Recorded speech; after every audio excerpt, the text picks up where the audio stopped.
السلام عليكم ورحمة الله وبركاته. مرحبا بكم في قناتكم انفورماتيك تيست للمعلوميات. في دورة ال HTML اليوم سنتحدث عن كيفية كتابة number. كيفاش يعني كتكون input يعني خاصة غير بلي number ميمكنش لك تدخل فيها التكست.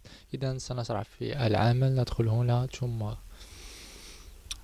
هكذا ثم نكتب input ثم نعطيه type number ثم لا نحتاج إلى النيم. أدخل هنا ثم أدخل إلى الصفحة ننتظر. كما نلاحظ هنا يعني يمكن كتابة 1 2 3 إلى آخره. ثم هنا يعني نحن لا نحتاج يعني إلى الموا. ربما هذه تقدر كتستخدم في الكونتيتي في لي سيت اي كوميرس، يعني فاش كتحدد الكونتيتي ديال برودوي. مثلا هنا أعود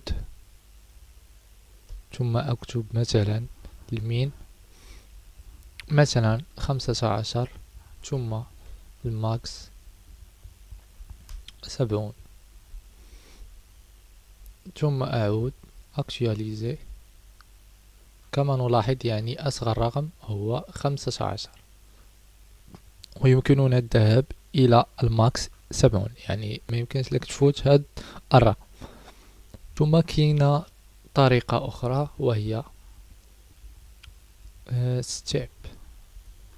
هنا مثلا كنقولوا لها يعني كم الرقم التي تريد أن يعني يقوم بالزيادة.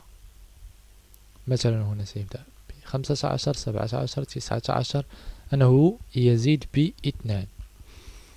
يعني هذا ما كان في الخاصية ديال النمبر. إذا عجبكم الفيديو لا تنسوا لايك الفيديو، وإلى اللقاء في الفيديو القادم إن شاء الله.